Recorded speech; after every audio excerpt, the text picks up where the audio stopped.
Hello friends, welcome back to my channel. तो चलिए मैं आज आपके साथ डिस्कस करने जा रही हूँ क्या ना हम प्रीवियस क्लास में क्या पढ़ाई थी ना, ये जो rank of the matrix by using normal form. ठीक है, चलिए आज मैं डिस्कस करेंगे क्या ना, सिस्टम ऑफ लीनियर इक्वेशन। ठीक है, तो आपका लीनियर इक्वेशन ही क्या है, देखिए let we take a system of m linear algebraic equation. ठीक है, M number of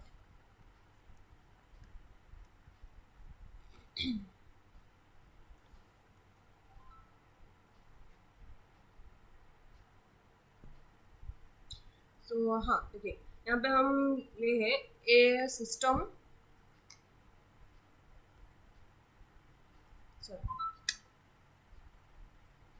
A system of m linear equation, m linear equation.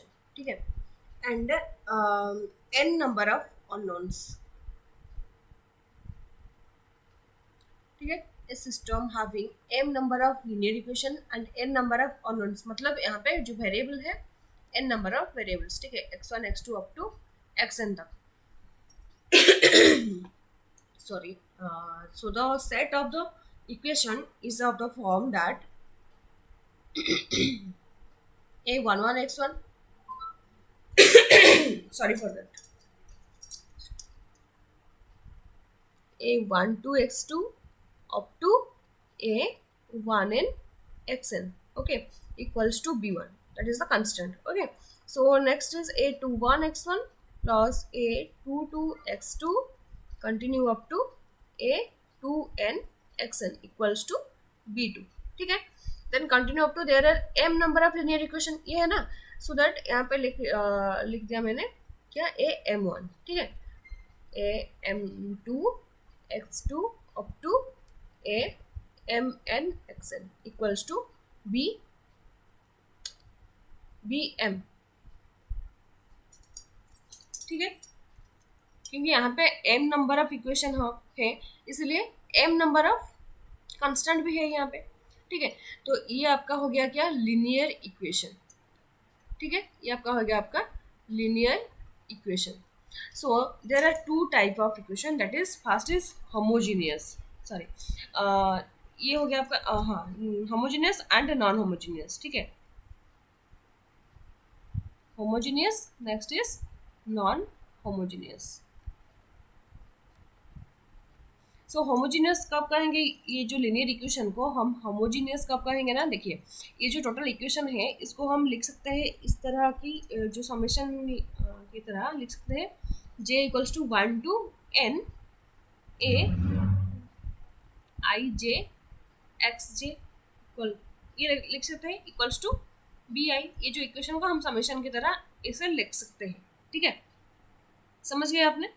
तो यहाँ पे देखिए, हाँ तो ये जो लिनियर इक्वेशन है इसको हम होमोजीनियस कब कहेंगे ना, देखिए यहाँ पे जो बी आई है, b I is a constant. So जब बी आई का वैल्यू 0 हो जाएगा, मतलब यहाँ पे जो भी कंस्टेंट है ना वो सब 0 हो जाएगा, तब हम ये जो लिनियर इक्वेशन को क्या कहेंगे ना, होमोजीनियस। ठीक है, होमोजीनियस का मतलब आपका क्या हो गया, j equals to 1 to n a i j x j equals to 0, मतलब यहाँ पे जो भी कंस्टेंट है सब 0 आ जाएगा। जितना भी आपका इक्वेशन है यहाँ पे जो इस साइड में जो कांस्टेंट है ये सब 0 होगा, तो इसको हम कहेंगे क्या, होमोजेनियस लीनियर इक्वेशन। ठीक है, एंड नॉन होमोजेनियस कब कहेंगे ना, at least one of this constant is not equals to 0, मतलब एक भी कांस्टेंट नॉट इक्वल्स टू 0 हो जाएगा तो ये इक्वेशन को क्या कहेंगे हम, नॉन होमोजेनियस, मतलब ये आ जाएगा आपका इक्वल्स टू बी आई। ठीक है, at least one B I is not equals to 0। ठीक है, सब जो भी कांस्टेंट है सब आपका 0 आ जाएगा, तो ये आपका हो जाएगा होमोजेनियस, एंड एटलीस्ट एक ही कांस्टेंट आपका नॉन 0 आएगा तो ये हो जाएगा आपका नॉन होमोजेनियस। ठीक है, तो ये जो डिफरेंस, ये जो ये जो आपका लीनियर इक्वेशन है इसको हम कैसे सॉल्व करेंगे, बाय मैट्रिक्स मेथड से। ठीक है, तो चलिए देखते हैं कैसे सॉल्व करेंगे। तो यहाँ पे थोड़ा कीवर्ड है, यहाँ पे जो फंक्शन लीनियर इक्वेशन है ना, इक्वेशन में क्या होगा, आपका सॉल्यूशन होगा। ठीक है, यहाँ पे सॉल्यूशन का मतलब क्या है ना, ये जो हम जिस तरह भी इक्वेशन लेंगे ना, यहाँ पे हम सॉल्व करेंगे कैसे, मतलब यहाँ पे 1 है, ए एक्स प्लस 1 है, sorry 2x plus 1 equals to 0, ये एक इक्वेशन हो गया। तो इसका सोल्यूशन क्या होगा, x इक्वल्स टू जो भी वैल्यू आएगा ये आपका सोल्यूशन होगा इस इक्वेशन का, वही है ना। सो x क्या है आपका, वेरिएबल है, एंड 2 होगा आपका कोफिशिएंट, एंड 1 होगा यहाँ पे कांस्टेंट, वही है ना, एक इक्वेशन का वही है, ठीक है। सो यहाँ पे देखिए, यहाँ पे वेरिएबल क्या है, यहाँ पे वेरिएबल आपका x1 x2 up to xn तक है। तो इसका सोल्यूशन क्या होगा, सोल्यूशन आपका क्या होगा ना, आप जब value x1 x2 up to xn का वैल्यू आप जब निकाल दिए तो ये हो जाएगा आपका सोल्यूशन, ठीक है। तो देखिए सोल्यूशन भी 2 टाइप का है, यहाँ पे देखिए ट्रिवियल सोल्यूशन, ट्रिवियल सोल्यूशन यहाँ पे मैं लिख देती हूँ, ट्रिवियल सोल्यूशन। तो ट्रिवियल सोल्यूशन का मतलब क्या है, देखिए यहाँ पे जब आपका सब वेरिएबल का वैल्यू जब 0 आ जाएगा, मतलब आप सॉल्व करने के बाद जितना भी वेरिएबल होगा ना उस सब का वैल्यू जब 0 आ जाएगा, देन इस सोल्यूशन को हम क्या कहेंगे ना, इसको हम कहेंगे क्या, ट्रिवियल सोल्यूशन, ठीक है। अदरवाइज इसको हम कहेंगे क्या, नॉन ट्रिवियल, ठीक है। तो देखिए यहाँ पे हम इसको मैट्रिक्स से रिप्रेजेंट कैसे करेंगे, मैं और एक बार लिख देती हूँ यहाँ पे इक्वेशन को, 1 2 x2 up to a 1n xn equals to b1 a 21 x1 a 22 x2 up to a 2n xn equals to b2 continue up to m2 x2 up to mn xn equals to bn, ठीक है। ये हो गया आपका क्या, equation, linear equation, ठीक है। तो इसको हम मैट्रिक्स से कैसे रिप्रेजेंट करते हैं, ठीक है। यहाँ पे जो ये जो a11 a12 ये जो a है ये क्या होगा, यहाँ पे कोफिशिएंट है ना, x का कोफिशिएंट हो गया है, तो इसको हम एक मैट्रिक्स से रिप्रेजेंट करेंगे कैसे ना, a, ठीक है। ये जैसे ये a11 a12 ये सब कलम की तरह है, सॉरी रो की तरह है, एंड यहाँ पे कलम की तरह है, जैसे भी है उसको हम मैट्रिक्स में वैसे लिख दीजिए, ठीक है। प्लस नहीं देना है, ओनली ये जो कोफिशिएंट एलिमेंट है ना उसको लिखना है, ठीक है। जिस तरह है उस तरह लिख दीजिए। a11 के नेक्स्ट में क्या है ना, a12 है, वही लिख दिया हमें, प्लस नहीं आना है यहाँ पे a1n, ठीक है। देन a इसके नीचे क्या है 21, सो जैसे भी जैसे लिख रहा है इक्वेशन में वैसे ही हम मैट्रिक्स में भी लिख दीजिए, m1 a m2 up to a mn, ठीक है। ये आपका क्या हो गया, कोफिशिएंट मैट्रिक्स, ठीक है। a क्या होगा आपका कोफिशिएंट, ठीक है। देन नेक्स्ट आपका ये जो b है, यहाँ पे ये b होगा क्या, कांस्टेंट वो ना। सो b को हम कहेंगे क्या ना, देखिए इसको हम लिखेंगे, ये भी जो b जिस तरह है यहाँ पे उस तरह ही लिख दीजिए, ठीक है। तो कैसे लिखेंगे ना, b1 b2 up to bn, ठीक। ये कॉलम वेक्टर की तरह हो गया, तो इसको हम कहेंगे क्या, कांस्टेंट वेक्टर कह सकते हो, ठीक है। सो नेक्स्ट आ गया क्या यहाँ पे, और क्या हो गया, रह गया क्या यहाँ पे x1 x2 up to xn, इसको हम ये तो देखिए इस इक्वेशन में जो भी जिस तरह लिखा है उसको भी हम मैट्रिक्स से उसी तरह ही रिप्रेजेंट कर दिया है, बट यहाँ पे जो कॉलम जो वेरिएबल मैट्रिक्स है ना इसको हम क्या करें, जो वेरिएबल है ये आपका इस तरह है, ठीक है। बट इसको हम लिखेंगे कैसे ना, x इक्वल्स टू इस तरह लिखना होगा, ठीक है। ये हो गया आपको इक्वेशन से मैट्रिक्स से कन्वर्ट करने का तरीका, ठीक है। समझ गए आपने,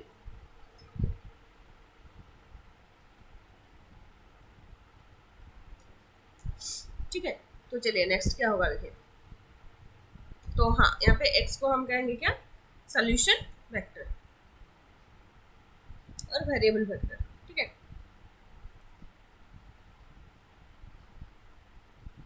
हो गया। तो चलिए ये जो इक्वेशन है इसको हम कैसे सॉल्व करेंगे, तो चलिए नेक्स्ट और भी देखेंगे, देखिए हाँ इसको ये जो इक्वेशन है इसको हम कैसे लिखेंगे ना, ये जो ये इक्वेशन आपका मैट्रिक्स से कन्वर्ट हो गया, तो मैट्रिक्स आप कैसे लिख सकते हो, ए एक्स इक्वल्स टू बी लिख सकते हो कि नहीं। देखिए ए मैट्रिक्स हो गया, यहाँ पे आप एक्स मैट्रिक्स को मल्टीप्लाई करोगे तो यहाँ पे क्या मिलेगा आपको, बी मिल जाएगा। देखिए कैसे होगा, यहाँ पे जो ए मैट्रिक्स है इसका ऑर्डर क्या है, यहाँ पे रो होगा कितना, m नंबर ऑफ रो है एंड कॉलम है n, so m by n, ठीक है। मल्टीप्लाई करे हो किसके साथ, x के साथ, तो x का रो कितना है, n है, बट कॉलम कितना है, 1 कॉलम है। एंड यहाँ पे जो b है इसका रो क्या है, n है, वही है ना, सॉरी इसका रो यहाँ पे m आ जाएगा ना, गलत लिख दिया यहाँ पे। सो यहाँ पे आपका m आ गया बाय 1, कॉलम है 1, ठीक है, हो गया ना। यहाँ पे m by n is multiply with x n by 1, then the result is m by 1, ठीक है। तो यहाँ पे देखिए ये जो आपका है मैट्रिक्स, यहाँ पे x को मल्टीप्लाई करोगे तो देखो ये मिल गया कि नहीं, a11 इंटू x1, ठीक है, plus a12 into x2 up to a1n into x1, ये हो गया आपका first equals to b1, because यहाँ पे ये है ना a into X equals to b, वही है, so equals to b1। Then second row में क्या होगा, a21 into x1, a22 into x2 up to a2n into xn equals to b2। इस तरह हो गया आपका m नंबर ऑफ इक्वेशन। समझ गए हो आप लोगों ने, I hope all are clear. ये हो गया आपका, ये जो लीनियर इक्वेशन को हम मैट्रिक्स से कन्वर्ट कर दिया अभी, ठीक है। तो चलिए नेक्स्ट देखते हैं कैसे। नेक्स्ट आ गया आपका आर्गुमेंटेड मैट्रिक्स।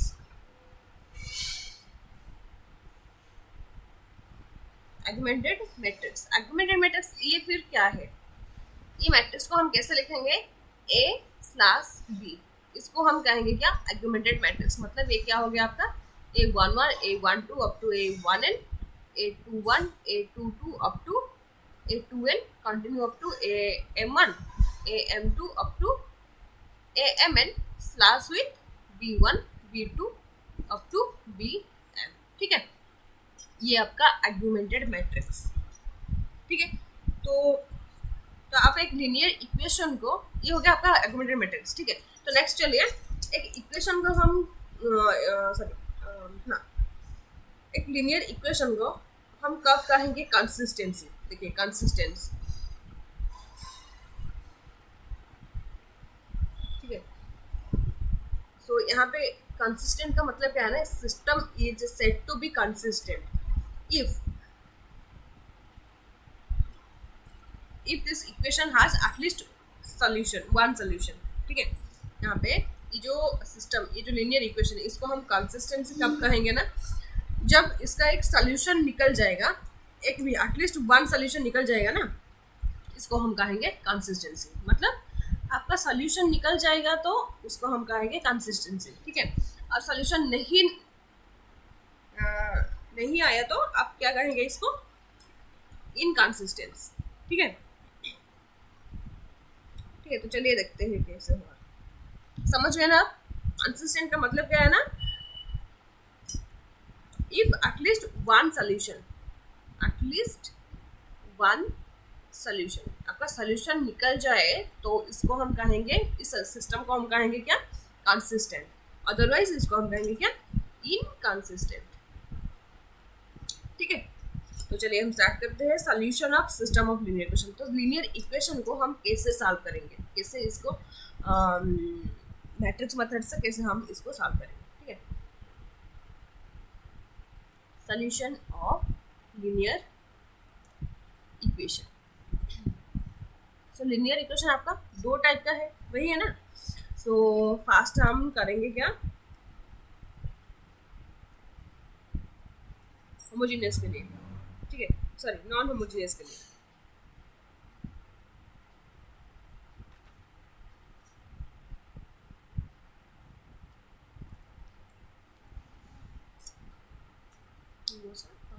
नॉन होमोजेनियस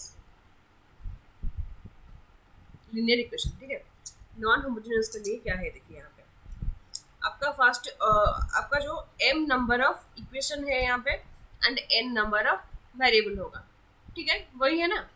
तो आप वो फास्ट क्या करना होगा आपको, ये जो इक्वेशन होगा ना इसको आप कन्वर्ट करना होगा क्या, मैट्रिक्स से, मतलब इस तरह से, ठीक है।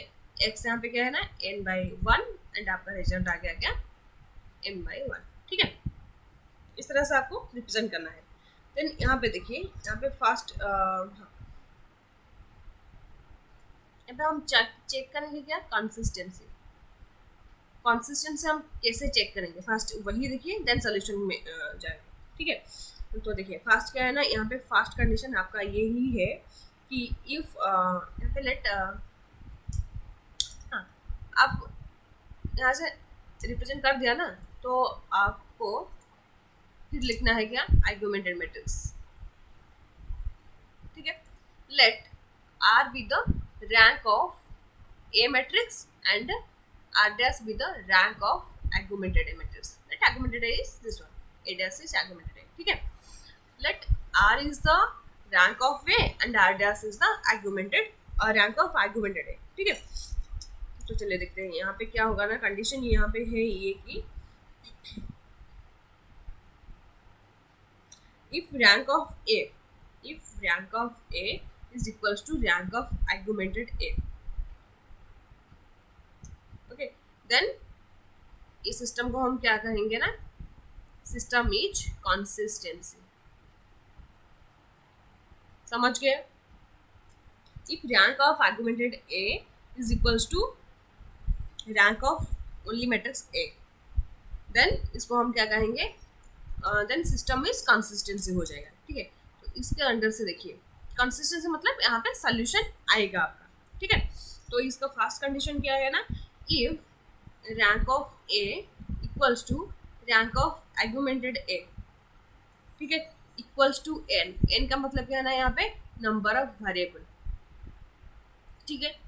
जब ये इसका rank n equal to n हो जाएगा, देन यहाँ पे क्या होगा ना, सोल्यूशन इज यूनिक सोल्यूशन, ठीक है। मतलब इसका एक ही आंसर मतलब x1 का एक आंसर आएगा, x2 का एक आंसर आएगा, वही, ठीक है। तो जब ये सब इक्वल हो जाएगा, इसको हम कहेंगे क्या कहेंगे कुछ नहीं, यहाँ पे सोल्यूशन आपका यूनिक सोल्यूशन आएगा, ठीक है। तो बी में देखिए, if rank A equals to rank augmented A is less than n, ठीक है, लेस देन n हो जाएगा तो ये कंसिस्टेंट से होगा, मतलब सॉल्यूशन आएगा, बट यहाँ पे क्या होगा, इनफाइनाइट सॉल्यूशन आएगा, इनफाइनाइट सॉल्यूशन, ठीक है, समझ गए। तो जब ये मैं आपका एग्जांपल करके बताऊंगी क्या यूनिक सॉल्यूशन है, क्या इनफाइनाइट सॉल्यूशन, ठीक है, बट अभी तक वही देख लीजिए, ठीक है। तो ये हो गया जब आपका rank A and augmented rank है, मतलब यहाँ पे मैं आर एंड आर डैश लिख दूँगी, ठीक है। जब rank A and augmented rank same आएगा, rank of A and rank of augmented A का वैल्यू जब सेम आएगा, तब सिस्टम क्या हो जाएगा, कंसिस्टेंसी। यहाँ पे सिस्टम को हम कंसिस्टेंसी चेक करना है, तो इसका कंडीशन यही है, समझ गया ना, ये मैं क्या बोल रही हूँ, समझ गया।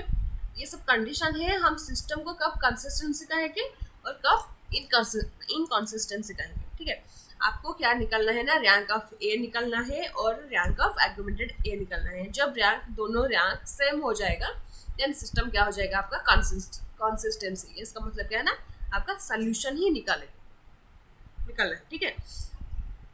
देन इसका दो कंडीशन है, जो कि यूनिक सॉल्यूशन के लिए एंड इनफाइनाइट सॉल्यूशन के लिए, ठीक है। तो आप जब आपका दोनों रैंक तो सेम है एंड वो जब सेम हो जाएगा नंबर ऑफ वेरिएबल के साथ, तब यहाँ पे सॉल्यूशन क्या होगा, यूनिक सॉल्यूशन, ठीक है। और जब लेस देन n हो जाएगा, देन यहाँ पे इनफाइनाइट सॉल्यूशन हो जाएगा, बट ग्रेटर देन n नहीं हो सकता, क्योंकि आप लोगों को मैं रैंक में बोल दिए थे कि this is minimum less than equal to minimum of m and n, वही कहा था ना मैं, ठीक है। तो देन सेकेंड कंडीशन में क्या है ना, ये कंसिस्टेंसी हो गया। तो इनकंसिस्टेंसी में क्या होगा ना, जब ये दोनों रैंक का वैल्यू भी डिफरेंट होगा, देन हम क्या कहेंगे, it's not equals to r dash, मतलब rank of A is not equals to rank of augmented A, then इसको हम कहेंगे, सिस्टम को क्या कहेंगे ना, इज इन कंसिस्टेंसी। ठीक है, समझ गए हो आपने?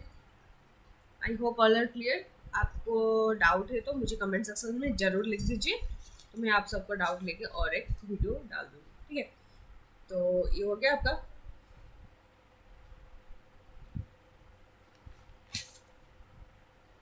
तो यहाँ पे क्या है ना, आपको प्रोसीजर क्या है ना, आपको फास्ट डिटरमाइन करना है क्या ना।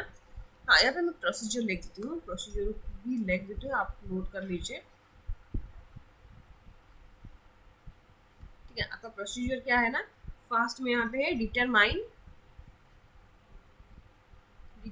Rank of A and rank of augmented A. ठीक है, सेकंड में क्या है ना आपका, if rank of A is not equals to rank of augmented A, then system is inconsistency. Okay, then third क्या हो जाएगा, if rank of A equals to rank of augmented A. ठीक है, then ये हो गया आपका consistency, and if this equals to n, then there is system is consistent. Okay, यहाँ पे अच्छे से नहीं लिख रहा हूँ मैं जो भी लिख रहा हूँ वो भी मैं बोल रहा हूँ। ठीक है, आप लोगों ने नोट कर रहे हो तो कर लीजिए। सिस्टम इज कंसिस्टेंट, बट यहाँ पे सोल्यूशन क्या होगा, यूनिक होगा, वही ना। एंड फोर में क्या है ना, if r rank of A and rank of A augmented is equal but less than A, यहाँ पे होगा क्या, इनफाइनाइट सोल्यूशन। तो इनफाइनाइट सोल्यूशन कैसे निकालेंगे हम देखते हैं एग्जांपल करके। ठीक है, स्लाइड खत्म हो गया, सबमिट कर दो।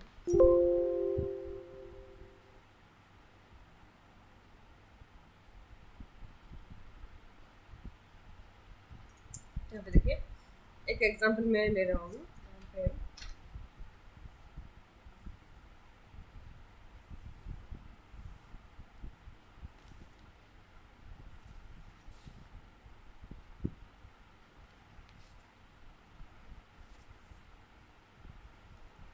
देखिए एक एग्जांपल ले रहा हूँ, question 2x1 minus 2x2 plus 4x3 plus 3x4 equals to 0. The next is x1 minus x2 plus 2x3 plus 2x4 equals to 6. Sorry, यहाँ पे 0 नहीं, ये 9। ठीक है, then 2x1 minus 2x2 plus x3 plus 2x4 equals to 3.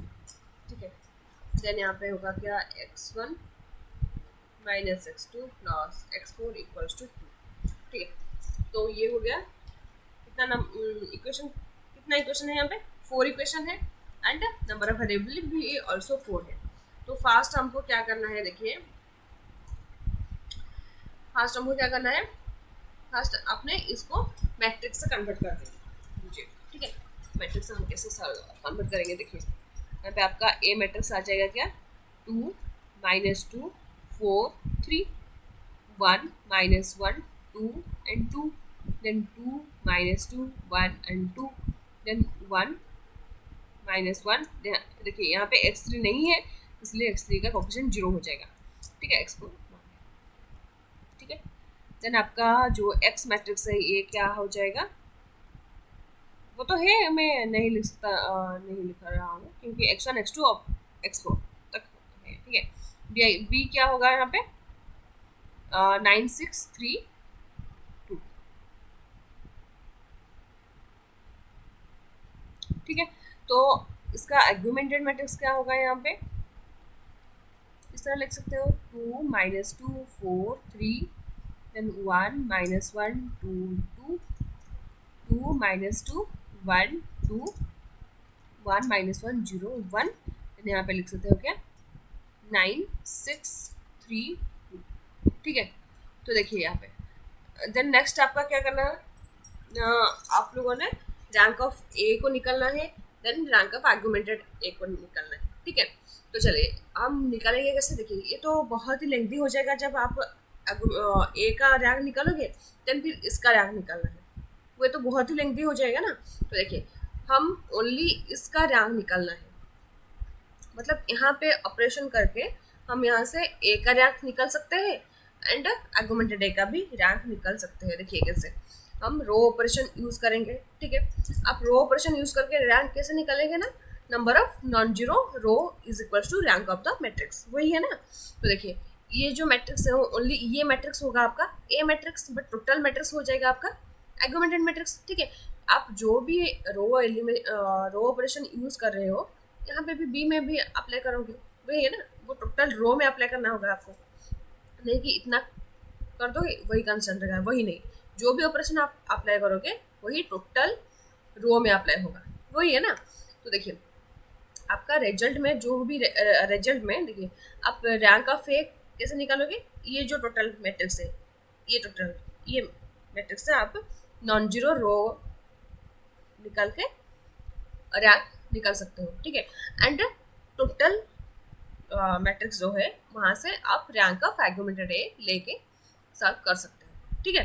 तो इसलिए हम क्या करेंगे ना, यहाँ पे ये जो आर्गुमेंटेड मैट्रिक्स है ना, यहाँ पे हम रो ऑपरेशन अप्लाई करके रैंक निकाल सकते हैं, दोनों का रैंक निकाल सकते हैं, दोनों का मतलब ए का रैंक निकाल सकते हैं एंड आर्गुमेंटेड ए का रैंक भी निकाल सकते हैं। देखिए आपका जो रिजल्ट में जो आएगा रैंक ऑफ ए कैसे आएगा, ओनली ये मैट्रिक्स को देख के रैंक ऑफ ए आएगा एंड ये टोटल मैट्रिक्स को देख के आर्गुमेंटेड ए आएगा, सॉरी रैंक ऑफ आर्गुमेंटेड आएगा, समझ गया ना आप, ठीक है।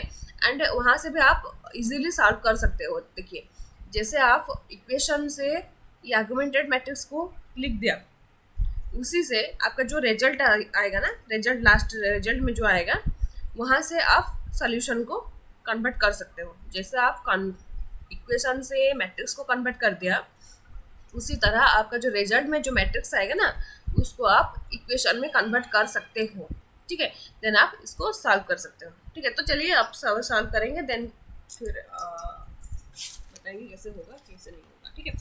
चलिए देखते हैं। ये आपका आर्गुमेंटेड मैट्रिक्स क्या होगा ना, यहाँ पे 2 -2 4 3 9 ये है, यहाँ पे 1 -1 2 2 6 एंड यहाँ पे है क्या 2 1 -2 1 देन 1 0 2 1 3 2, ये हो गया, ठीक है। यहाँ पे हम अप्लाई करेंगे रो ऑपरेशन, ठीक है।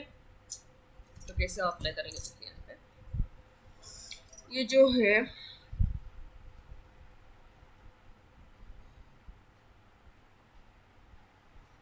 आपको रो इक्वलेंट फॉर्म अप्लाई करके कर सकते हो, मतलब इसको हम 1 करना होगा, ठीक है।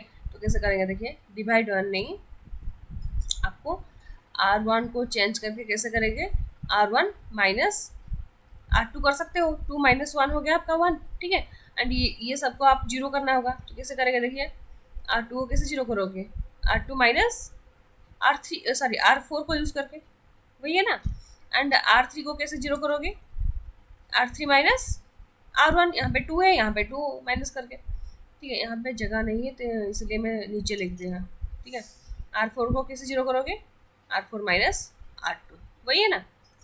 तो देखिए सब चेंज हो जाएगा, तो यहाँ पे 2 - 1 होगा क्या, R1 माइनस R2 है, सो यहाँ पे 1 हो गया, यहाँ पे -2 माइनस ऑफ -1, सो -2 + 1 क्या होगा -1, सो 4 - 2 क्या हो जाएगा 2, 3 - 2 क्या होगा 1, 9 - 6 क्या होगा 3, ठीक है।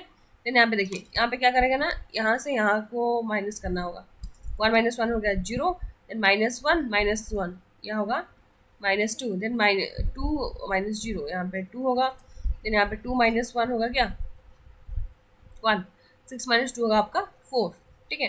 देन R2 में R3 में क्या है ना, यहाँ पे 2 माइनस R3 माइनस R1 वही है, तो यहाँ पे 0 हो गया, देन 2 माइनस ऑफ -2 ये भी 0 हो गया, 1 - 4 क्या होगा -3, देन यहाँ पे 2 - 3 क्या होगा -1, 3 - 9 होगा क्या -6, okay. Then 1 minus then R4 क्या होगा, R4 माइनस R2 ये भी 0 हो गया, 1 माइनस ऑफ -1 है 2 हो गया आपका, देन 0 -2 होगा आपका -2, देन 1 -2 होगा क्या -1, देन 2 -6 होगा -4, ठीक है, हो गया आपका। बस जो भी रो ऑपरेशन मैं यूज़ कर रही हूँ ना, टोटल रो का जो भी एलिमेंट है सब एलिमेंट में यूज़ करते हैं, ठीक है। तो देखिए यहाँ पे ये जो रो, ये जो दोनों रो है ना, ये रो एंड ये रो प्राय एलिमेंट सेम है कि नहीं, ठीक है। तो इसके लिए हम क्या करना होगा ना, हमको जितना भी रो जीरो कर सकते हो उतना करना चाहिए, ठीक है। तो यहाँ पे हम क्या करेंगे ना, देखिए यहाँ पे जो रो 2 है इसको हम जीरो नहीं कर सकते हैं, क्योंकि यहाँ पे जो है ना ये नॉन जीरो है ना, इसके लिए हम लास्ट रो को जीरो करना होगा, ठीक है। इक्वलन फॉर्म रिमेम्बर है कि नहीं, याद है कि नहीं, नहीं है तो जाके देख देख लीजिए, ठीक है। R4 को हम क्या करेंगे ना, R4 को चेंज करके जीरो कर देना है। तो कैसे जीरो करेंगे ना, माइनस करके, कैसे सॉरी प्लस कर देना है, कैसे R2 से, ठीक है। तो देखिए यहाँ पे 1 -1 2 1 3, देन यहाँ पे 0 -2 और कुछ चेंज नहीं हुआ है, ओनली R4 चेंज होगा, 0 0 -3 -1 -6, यहाँ पे है 0, यहाँ पे 2 -2 हो गया 0, देन -2 + 2 होगा 0, -1 + 1 होगा भी 0, -4 + 4 होगा ऑल्सो 0, लास्ट रो टोटल 0 आ गया। देखिए और अब जीरो कर सकते हो क्या, यहाँ पे 3 को जीरो, -3 एंड -1 ये दोनों को जीरो कर सकते हो क्या, कर सकते हो। आप R2 को लेके जीरो करोगे तो ये जीरो भी कन्वर्ट हो जाएगा नॉन जीरो से, ठीक है। R1 को चेंज करके करोगे तो ये जीरो भी चेंज होगा नॉन जीरो से, इसीलिए यहाँ पे रख दीजिए और चेंज नहीं होगा, ठीक है।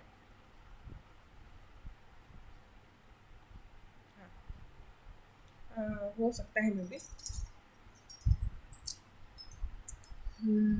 देखिए यहाँ पे जो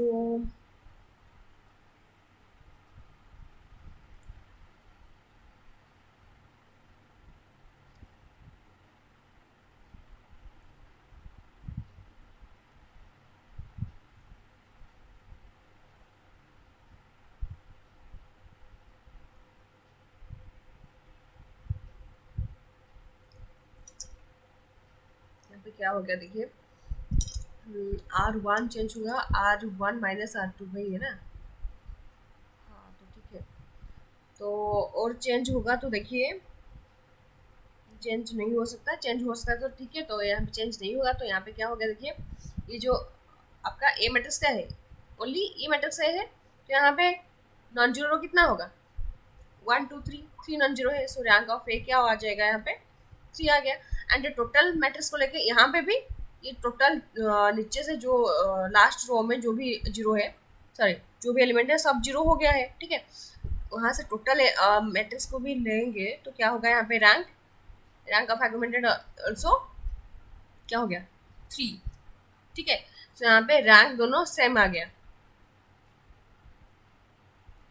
सॉरी यहाँ पे ना मैं थोड़ा मिस्टेक कर दिया हम, देखिए यहाँ पे ये हो सकता है, ठीक है, यहाँ पे ये जीरो हो सकता है -3 एंड -1, तो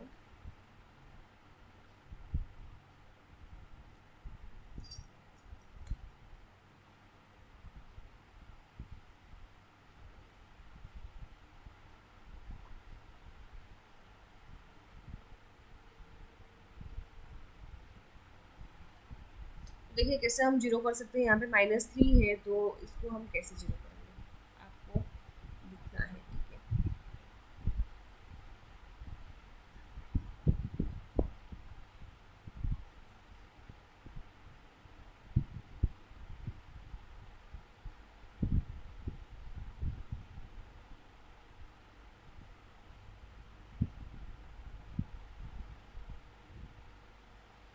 हाँ यहाँ पे क्या होगा, देखिए हम क्या करेंगे, यहाँ से ये जो दोनों को जीरो करने के लिए ट्राई कर रहे हैं, ठीक है। तो देखिए जीरो हो सकता है क्या,